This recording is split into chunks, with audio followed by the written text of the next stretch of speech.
Welcome to A Game of Ice and Fire, a video series devoted to a Song of Ice and Fire wargame by Cool Mini or Not. We cover all aspects of the hobby with tactics and list build videos, painting tutorials of varying levels, and battle reports.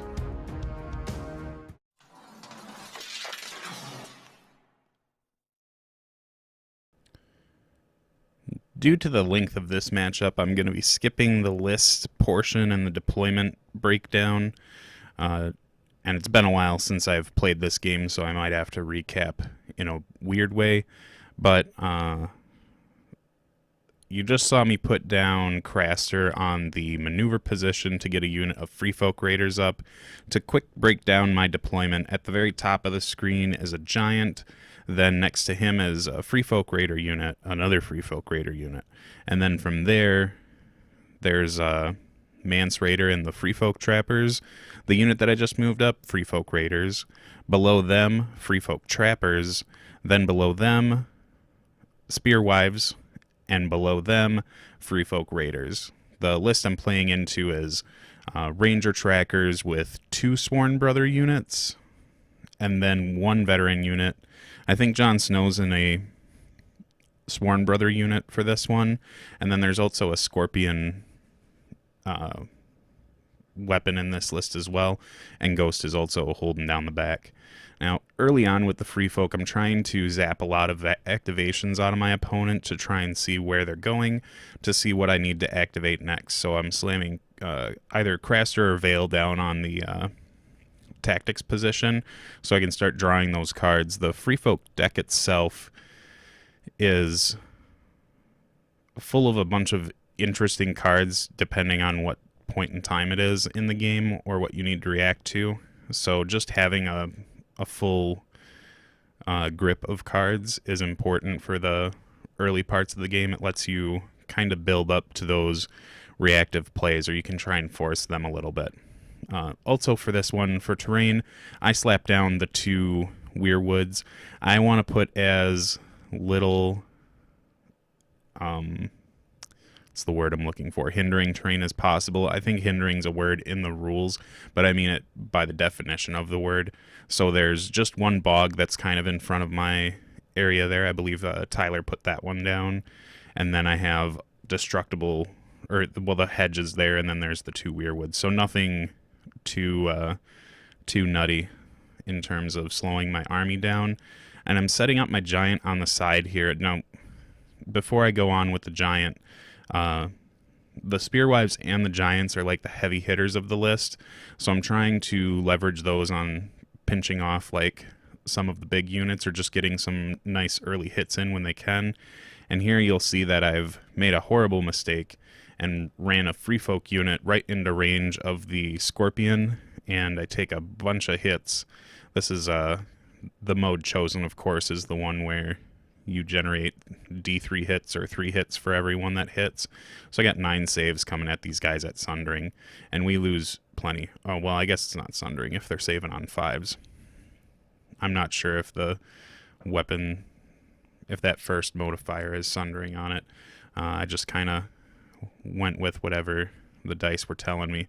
So we are playing on the Dance with Dragons scenario, and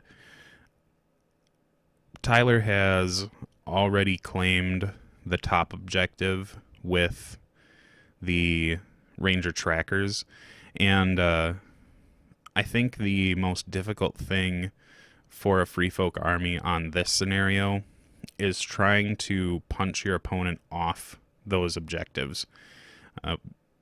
We don't have a ton of upfront hitting power. We have to commit a couple resources in order to get that kind of hitting power. So on that top portion where the Rangers are, I want to fight for those. Looking back on this, I probably should have been a little bit more aggressive on the bottom side of the screen and tried to use the maneuver position to get a unit on the front objective early. But what can you do? This is my first time throwing Freefolk on the table, so a lot of the ideas that I have about Freefolk are kind of coming together as I'm playing here.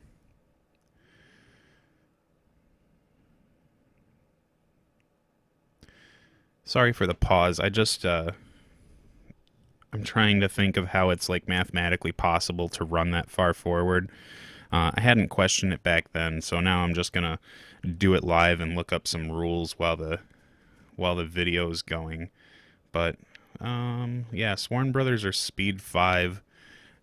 Those objectives, they aren't quite 2 inches long, so I don't know if you can actually start on the 12-inch deployment line and get onto those objectives with a 10-inch run on turn 1, because that only puts you at the 22-inch line, so I think you would be just short, but I don't know.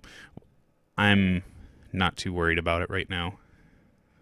It'll be something that I'll probably math out later and see if you can actually make those runs.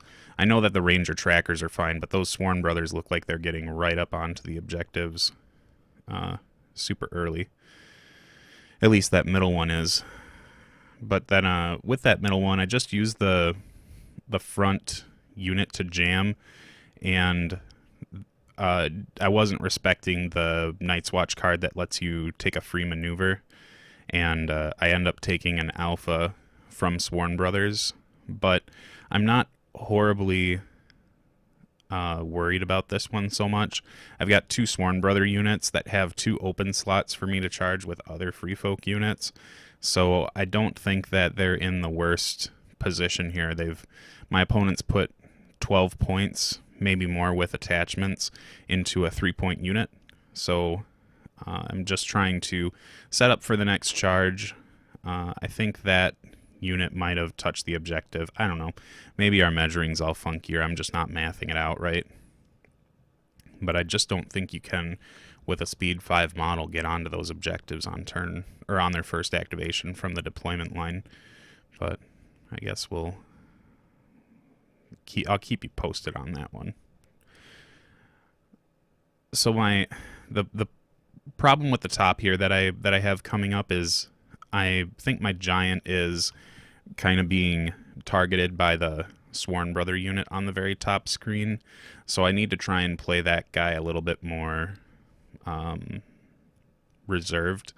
So I don't think that the giants are alpha strike units. They're definitely like cleanup crew or get into charges where they're annoying.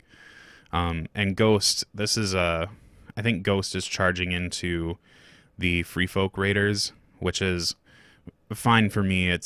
He's a free model, so it's not a big deal. It's not costing my opponent a lot of resources, but just putting an asset like that can sit on the objective into just a nothing unit is pretty much fine for me. That might actually be the Freefolk Trapper unit that he's ground into right now, so I'm not too worried about that one. I think that I used their order to zap him for a wound. I was hoping to get the full dog, but I only got the 1 wound on him, so there's less work to do. And you'll see me fiddling around with these Freefolk Raiders on the backside because I think this is going to be really common for a lot of first-time Freefolk players, is that they're going to come up with issues trying to actually maneuver all these pieces around on the board. You have to deploy properly on the sides to make sure that you can get the most out of your marches, because if you don't leave enough room on the sides to actually pivot your base, you're going to screw yourself out of being able to actually get a worthwhile march and set yourself up for the charges. Because you can see right now my army, it should be going in like a crescent shape where the back of the crescent is more towards the center of my board and the outside should be further, but I kind of have the opposite thing going on, so I'm getting jammed up on my own junk. It's like the moon shape should be in the other direction, in my opinion. You want to try and wrap your opponent's army so that you can get those sides, and right now it looks like I'm just really chunking up on myself. So in terms of tactics cards, I'm not sure what's all getting played here. I think this battle report's maybe like 2 weeks out, so what I'm really hoping to do is just show the positioning logic that comes with Freefolk for whatever that's worth, with this being my first game with them.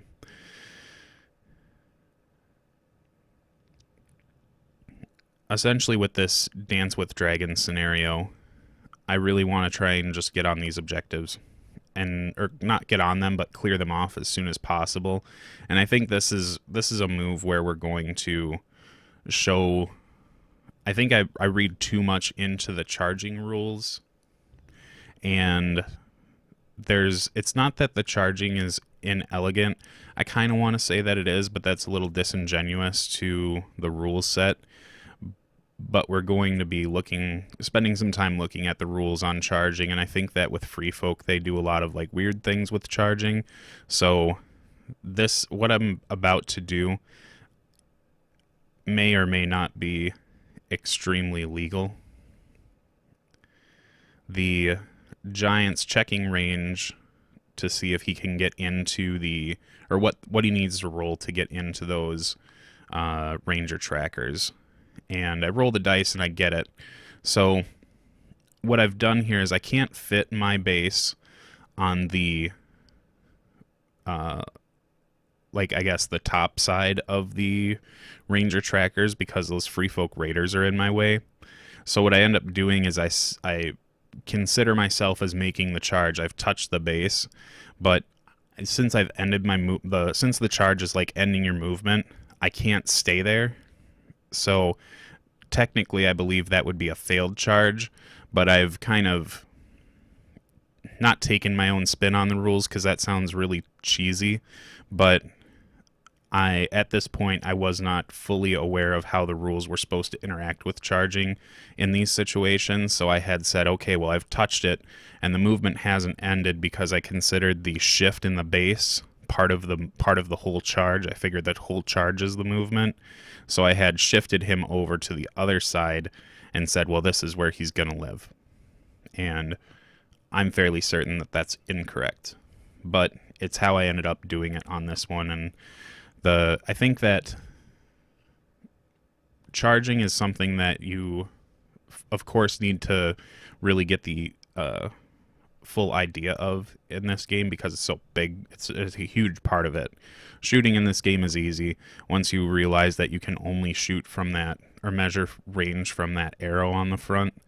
But the charging portion of the game can get a little loopy, especially since there's this weird caveat in there where, like, if you can't fit for whatever reason on one of the front arcs of the base, you can drag the opponent over. But I don't really see a point where that can happen because if you can't touch or if you can't land your base in the front slot of them, like, technically that should be a failed charge.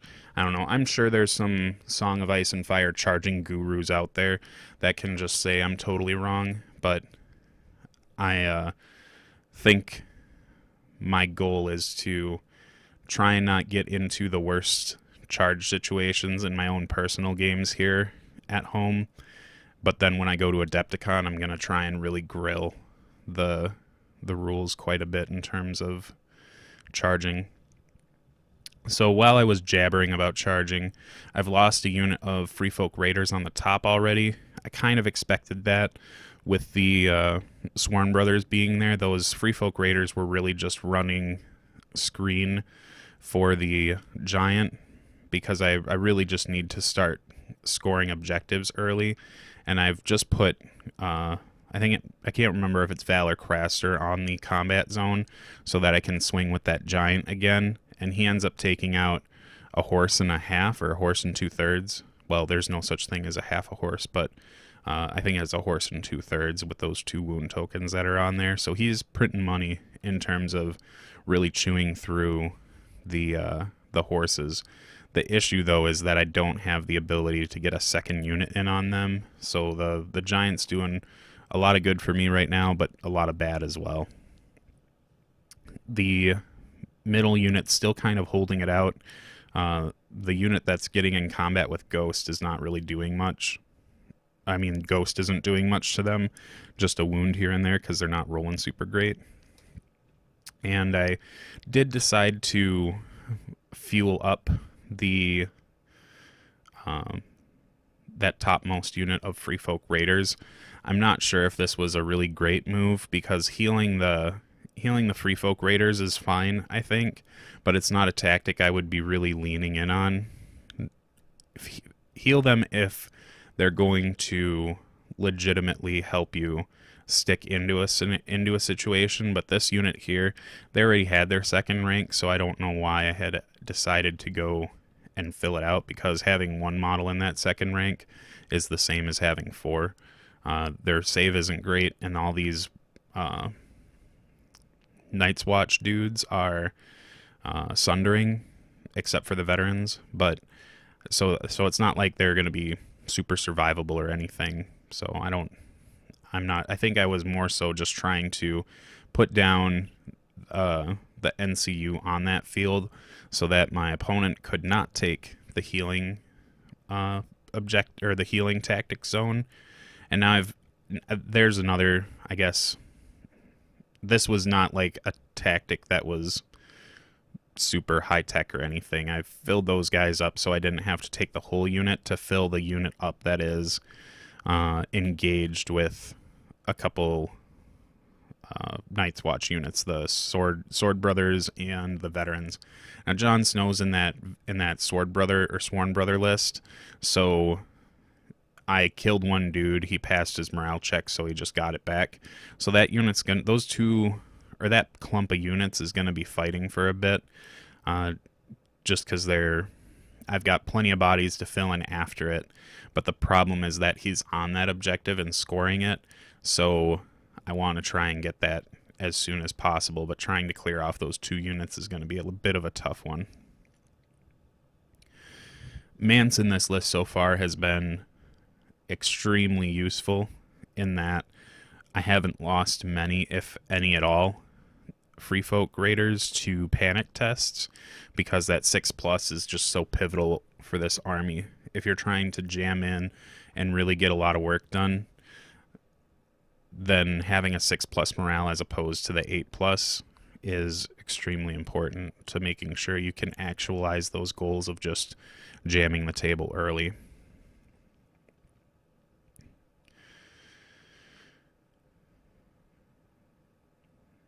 So I'm not sure what tactics card we're getting now from the Night's Watch player. I keep saying that I'll get a second camera, but I know for sure a second camera is on its way. It might be a battle report or two before we start to get it functioning the way we need it to in terms of just setup, but we will be able to track the tactics cards a lot better in the near future. But that Freefolk Trapper unit did take down Ghost, surprisingly, so now they're going to own that egg. And I can't even remember what the stupid egg does back there.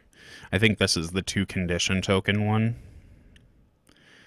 So the Sundering and Vicious one on the middle, that's what the veterans are holding, and that's why they're losing guys. And then the Rangers, I'm sorry, I'm so underprepared for this. They are holding whatever the other objective is. God, this is going to be like the worst battle report ever. I swear I'll get a good Freefolk one out there where I'm not rambling on like needlessly.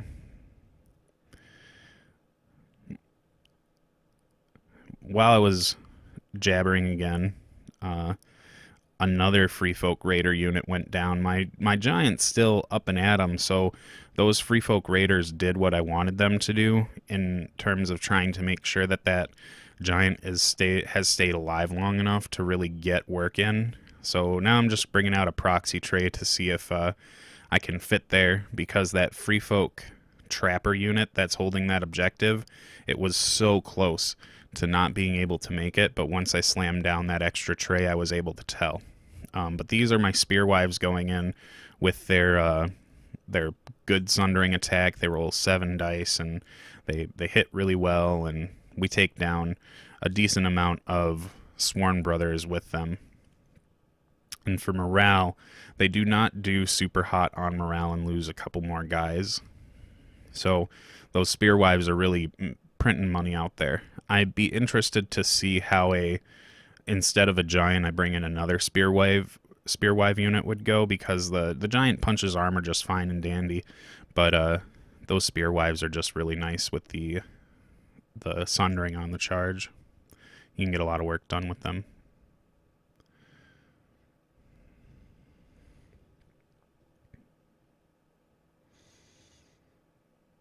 Okay, so the Rangers have the objective that shuts off an NCU. I can't believe I forgot that, but that's the one they're holding down. And I'm liking being able to put out all the tokens with the Freefolk army with that with the egg that I've got with the Freefolk trappers. Given that I've got 2 units that are jamming up the middle, I don't see myself having any problems just holding that egg for a really long time, and I can't think of a better unit to have it on. Like, they do have a ranged weapon, which is nice. It's not a great ranged weapon, it's not a long one, but the order lets them stay relatively safe. So them holding that objective and running around at speed, well, they're speed 2 right now, but with them running around with that, it's not a bad unit to have it on.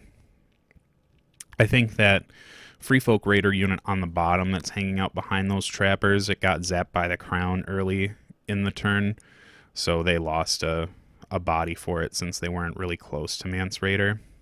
But we do see Eamon come down. I think he went down on the tactics board, but he did give the Night's Watch player a few more bodies back into that Sworn Brother unit that Jon Snow's in. So it's really tough to try and chew through all of this, but I think if I were a bit more savvy of a Freefolk player, I'd be getting a lot more of these like side charges in and double engagement type scenarios. I think for the entirety of this game, I completely forgot about their hitting on 3s instead of 4s when they're engaged by 2 things. But I've also backed Mance way up towards the middle of the board here. I did not want to give up a charge to the Night's Watch Sworn Brothers. I don't want to lose Mance right now because that 6+ morale is really keeping me in. Like, I took a huge amount of casualties on this Freefolk Raider unit that's holding down those 2 units in the middle, but having Mance there made it so that I didn't lose the whole unit with the 6+ morale. I think we're just cleaning up for the next turn. That Scorpion Builder's also been kind of a bummer. I think that generating that much hits against units that don't have the greatest saves is really going to be something that I have to try and dodge. I'd like to be able to get that giant into it, but it's just going to be tough with him kind of staring down the barrel of a unit of Sworn Brothers. I wouldn't even be surprised if that's one of the first things that activate here. Although I think I have the top of this activation.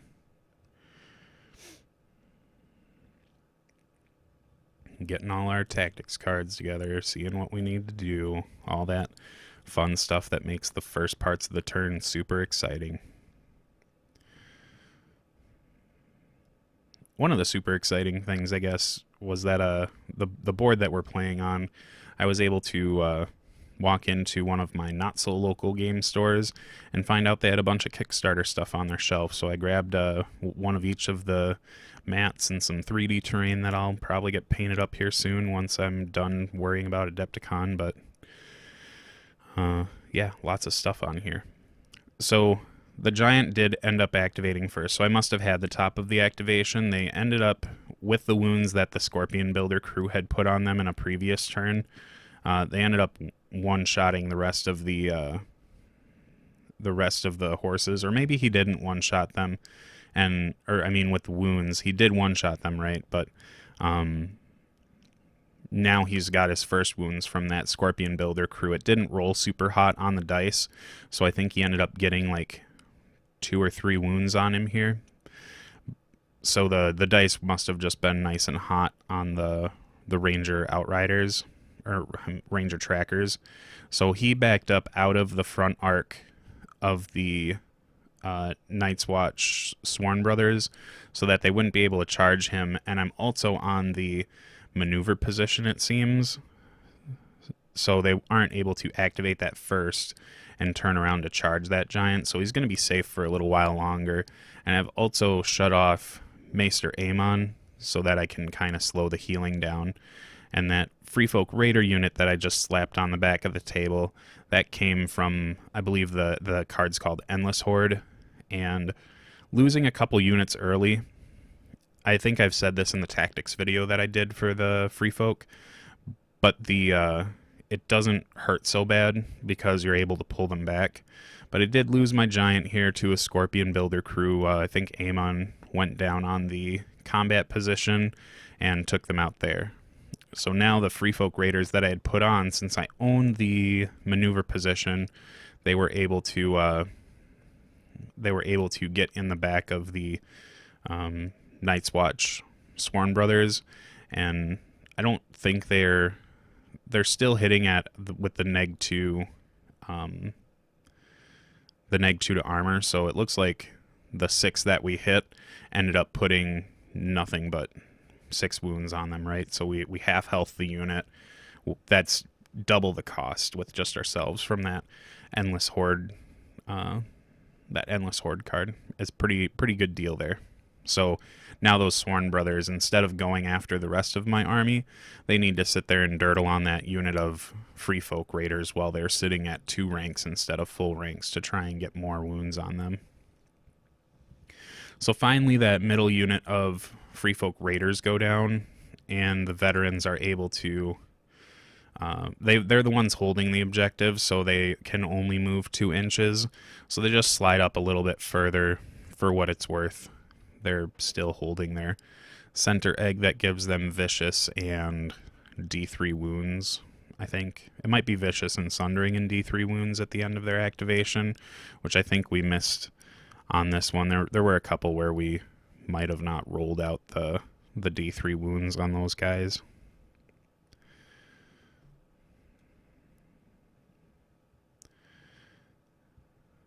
So the Mance's unit had activated and decided to shoot at the back of the I think we ended up finding out that they were more on the flank than the rear, but they shot into the flank of the Sworn Brother, or yes, the Night's Watch Sworn Brothers. And they killed it almost down to the last few guys, but then Aemon's turned back on now, and he went down on the coin tactics position and almost filled that unit back up. So all the work that I've done is kind of gone to crap in those guys, but it just means that the units in the middle aren't getting fueled up, and my opponents decided to put more wounds to deal with a junky unit that I just got in for a tactics card, just extra one. So the Freefolk trappers are activating. They're shifting over too, so they can try and shoot into combat, and they don't get to like pivot or anything, but the shift 2 inches is just about it's the same as what they move, so I don't even think I got to fully shoot with them. I just moved, maybe. It doesn't look like they got a chance to do anything, or maybe I forgot to shoot with them. It was like half in that activation and half out. So it looks like the Sworn Brothers are swinging into the Spear Wives, and we only lose 4, which is, good for me. I was thinking I might lose a few more, but I think their Craster came down. I mostly wanted the card, but getting a couple more Spear Wives into that unit is fine. I don't really need the wounds anywhere else, so it was mostly just to get the card, and I don't think there was much else that I needed out of him. Although it does look like I might have put him down on the tactics board position. I probably would have been happier with 2 cards instead. With the Spear Wives having 7 and 7 for full ranks and their second rank, you really don't need to be super aggressive on trying to heal them up.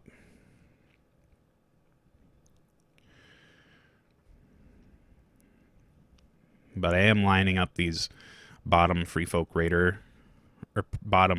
Raiders to try and get the charge in on Jon Snow's unit, which is now full, which is always fun.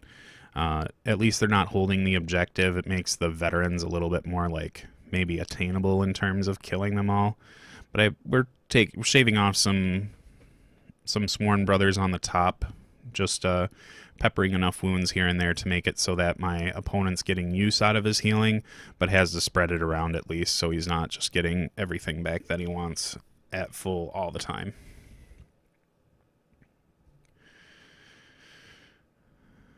So right away, I think Amon goes down on the healing zone again and tries and fills up tries to fill up the unit that's engaged with the Freefolk raiders. And the trappers are shifting in order to make room for the charge for those Freefolk raiders that are behind them. I wasn't 100% sure if I was going to be able to make it based on where they were at, but I needed to prepare for it at least, or set myself up to where I could make it happen.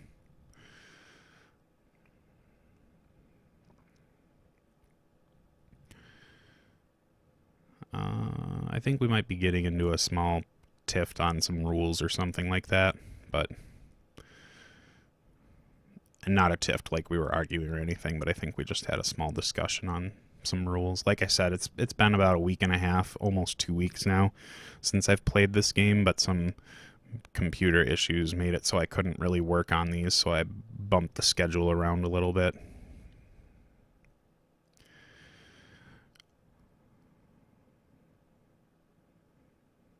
So it looks like the veterans are possibly looking at charging into Mance's unit. I'm not super happy with that.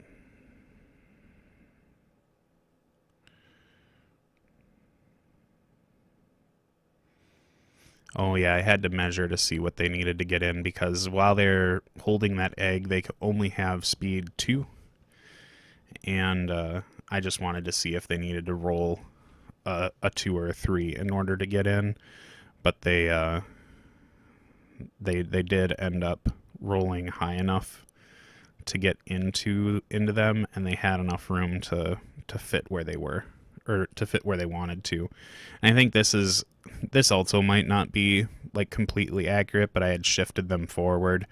It's one of the weird rules that's in the book that in my heart of hearts, I don't think it ever really should come up, but we just did it anyways. So I think that if you're trying to learn how the charge rules work in this game, do not get that from this video, because I'm sure we like jacked it up a couple times. But even from the side, the Freefolk raiders still aren't taking a ton. I mean, they're taking a ton of wounds. I mean, it's 8 wounds, but we're not wiping the unit.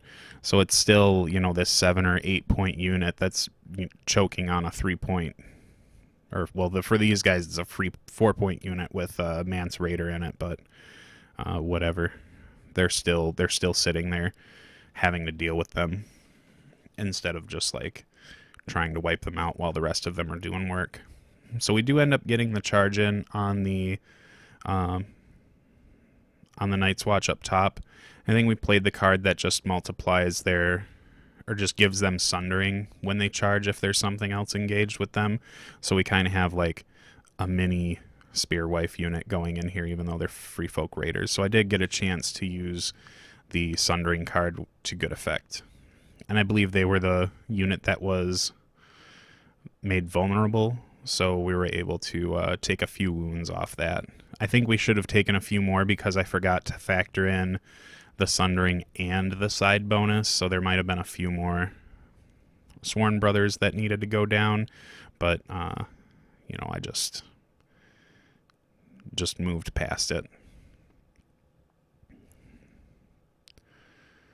So now I think the veterans went down on the combat zone to try and swing into Mance's unit again, and they do die, and Take the Black comes down as a tactics card. And I think that I didn't read the card or anything, but I believe that he gets to take Mance Rayder, I guess. I don't know. Or maybe this is the wrong game and I'm just I'm just blending all of these together. Oh no, it was Take the Black came down. And he flopped that one down because he was like really excited to play it. And then Mance is sitting in the back there of the unit.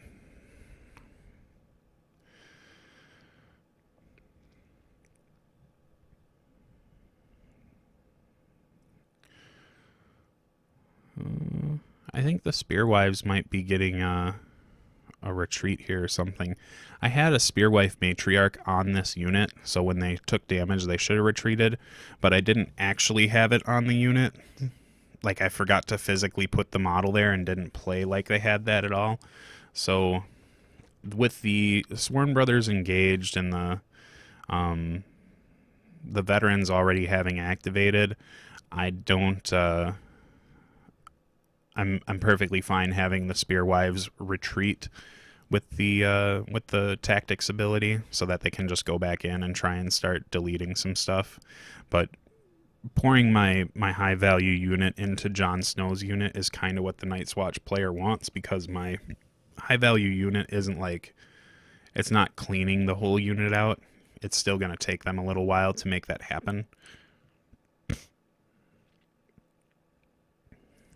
Now Jon Snow and his unit rotate around to try and get into those Freefolk Raiders, which is cool for me because now I've got the side for Jon Snow and get like double sundering essentially against them.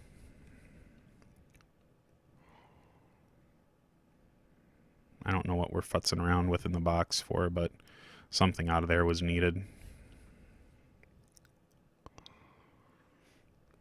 One of the things that's making this game go really well for me right now is that my opponent is not gaining a ton of victory points on me. We are... Oh, I think we're looking for Ghost again.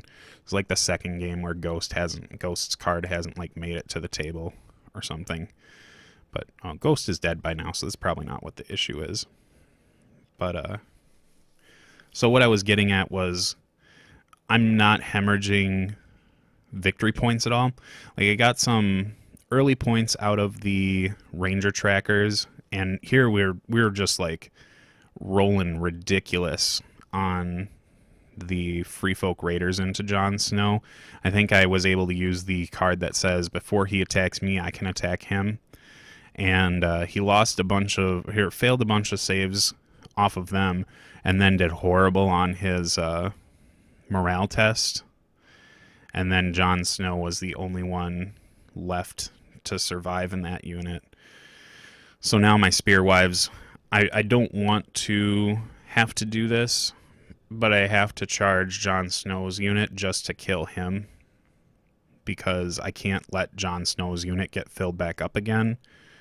So again, to get back to what I was saying, I'm not hemorrhaging a lot of victory points. I've lost one from the giant, and then I haven't lost any other ones because every unit that's been killed is insignificant.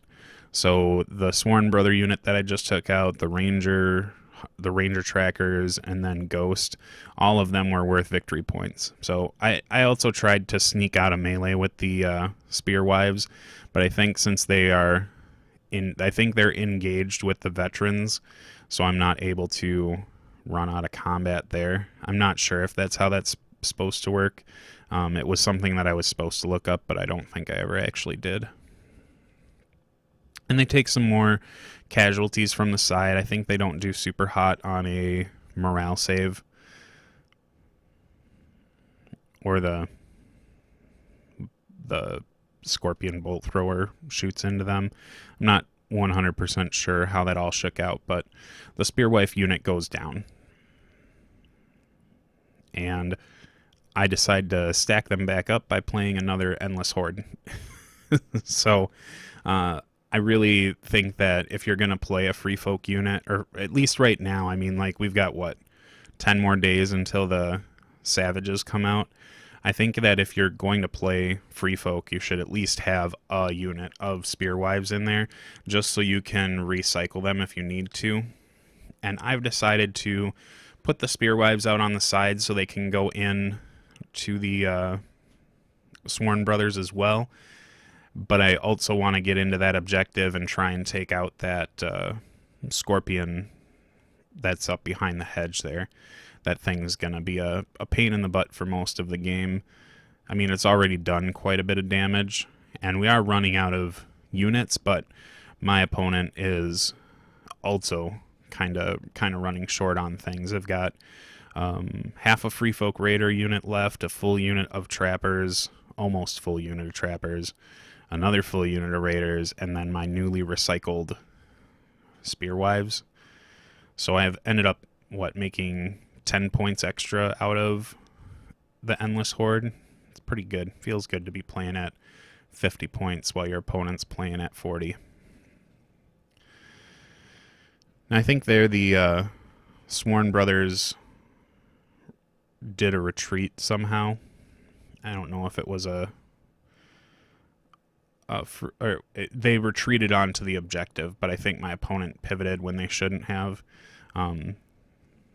Even though we have played quite a bit, we're still we're those kind of players that we don't understand the game right away when we're playing it. We kind of have to mistake our way into learning the game.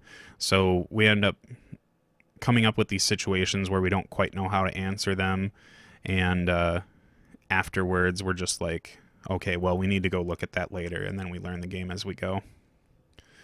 Freefolk Raiders took a huge amount of casualties from Bolt Thrower, but then I think the Sworn Brothers had failed a morale check from the Bolt Thrower as well, or the Scorpion, so they ended up losing a few more bodies to that. So they're at least down to their second rank now. I'll make it a little bit easier for the Spearwives to do some work when they go in on them. And I think I ended up failing my charge by 1 here,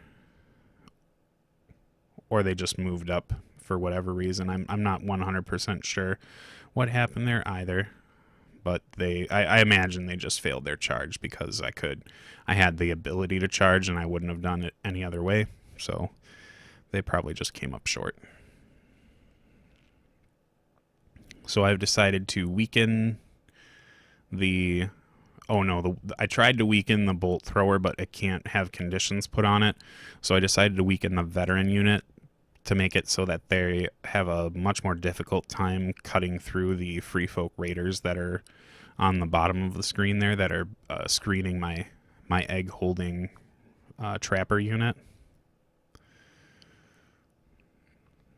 So we're kind of getting down to like the nitty-gritty parts of the game. We don't have a lot of stuff left. A lot of our cards have been burnt through, and we're running out of effective units. So I'm kind of clawing my way into taking over victory points. I think at this moment I have just a little bit more than my opponent does in terms of victory points, just because I've killed a little bit more that's worth points than he has. Especially since all the stuff he's killing is insignificant, so it's not like he's not really racking them up at all. And the Spearwives, they did charge the Sworn Brothers, but came up a little short on trying to scalpel a lot of them out. I think I only got 3 of them. I might have also missed the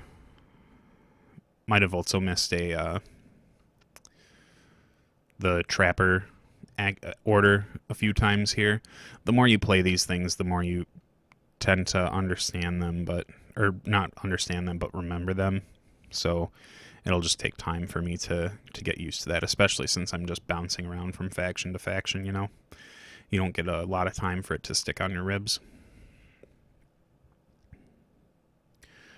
So somebody went down. I think the Spearwives went down on somebody went down on the combat zone, and I believe that the Spearwives are the ones that were swinging into some more Sworn Brothers. Yeah, I don't know. It looks like I have one of my green folks on the combat position. I'm just not sure exactly what they did. No, this must have been it. They put themselves on the combat position and killed off those Sworn Brothers without sundering. So they pull back just a couple inches, because the Dance with Dragons says if you kill something that's holding one of the objectives, you get to claim that objective. So they just take it and move backwards so they can hang on to it and keep it for most of the game here. So I've collapsed that side now, so I basically run Bartertown over there. It's that egg is owned by those spear wives, and they're out of range of the scorpion. So that's I think it wasn't that the spear wives got it. The Freefolk, the four-person Freefolk Raider unit that's left has it, and the Freefolk Spearwives are the ones that I guess they just moved back to make it more difficult for the bolt thrower to get up there. So now it's decided to come out from behind the hedge to try and take down some of those models that are holding the egg, because it's really the best bet that he has from trying to close the gap down on me. We're not super duper close right now. I'm up to the point where I'm over 7 points at least, because I've got 2 red dice that are next to that tactics board there. My opponent still only has 1, so I'm just trying to get those Freefolk Raiders out of range of the bolt thrower. But I think I put Val down on one of the zones. I think it was the healing zone, so that I could steal it away from my opponent to make sure that their veterans didn't get healed up. And I decided to use it to maneuver the spear wives up, because I want to get in on the bolt thrower instead of trying to get the free folk out of the way. But it worked out pretty well for me, because my opponent's dice went a little cold on the bolt thrower, and he only killed 3 Freefolk Raiders from that unit, so there's 1 lone guy holding that egg. So and he passed his morale check. I think I ended up rolling an 11. It was something that was unnecessarily big, and it made it a very epic moment. In my opinion, at least, it was fun.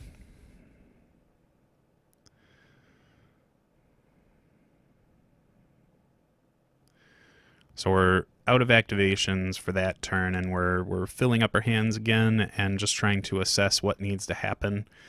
And I'm not quite sure who's getting the first activation this go around, but my opponent's resources are pretty strained. It looks like I've weakened the veterans again, and probably put put the vulnerable on them as well. You can see it in their little tray there, because I don't have anything else to put it on.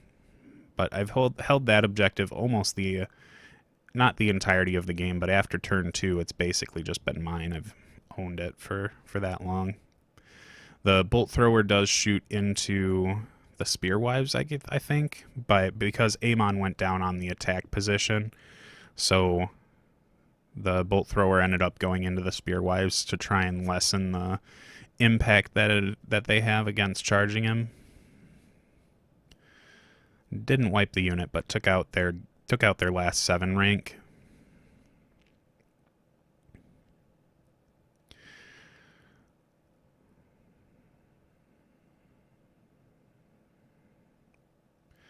I imagine there was I think that might have been like a swift advance that got played on them, where they got to move up, maneuver, and then charge. I think I hit my second swift advance of the game, because the first one happened early. And I just needed to get a unit into the bolt thrower so that I could tie it up or kill it.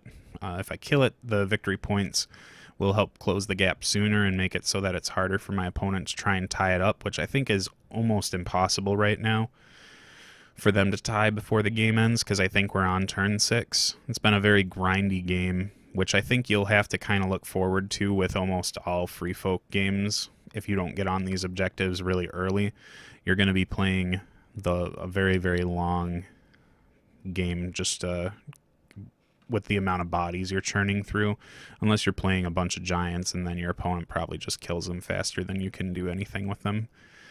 I like giants, I really do. I just don't see much efficacy in running 4 or more of them. But I haven't put it on the table yet, so there's not much I can really actually say. I think with that, that last Freefolk Raider that died that was holding that egg, I believe they got crown zapped, which was unfortunate. And they just didn't pass the morale test that they needed in order to stick around. And then I think my opponent made me drop I dropped the egg in the bog there. You can kind of see it sticking out a little bit. Blends in a little bit with the little river puddle there that's going on. I'm not sure if it's a river or a puddle. And I put down one of my NCUs on the coin position to fill up that Freefolk Raider unit that's engaged with those veterans again. I'm pretty sure I'm fine with just keeping them engaged there so they don't get my other egg off of the Freefolk trappers. So they're not taking a ton of casualties either. Like right there, Tyler did more wounds to himself with the egg than the Freefolk took from that attack. The weekend really helped out there.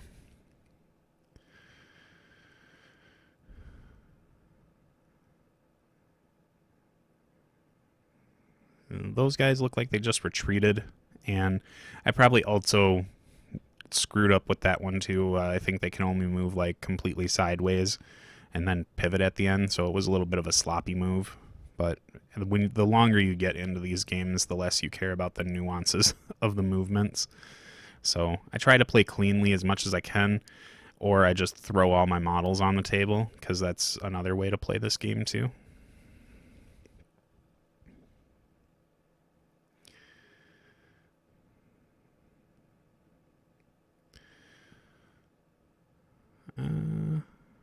I think at this point we're kind of talking through how the game was going to end up based on victory points, or just reacting to some card that got thrown down by Night's Watch. I'm not exactly sure what it could possibly be. But the Freefolk Raiders get to charge in again and put a few more wounds on the veterans, at least from the side. They have a counterattack that they do, and I only take one of them with me. And they pass their morale, but now that we've ended the game, I end up scoring out and close it out with a Freefolk victory. Well, thanks for sticking around with me through this one. I know that the commentary could have been better with having a big gap between when we played the game and when I've decided to talk about the game, but hopefully that won't be an issue anymore now that my computer's back up and at 'em.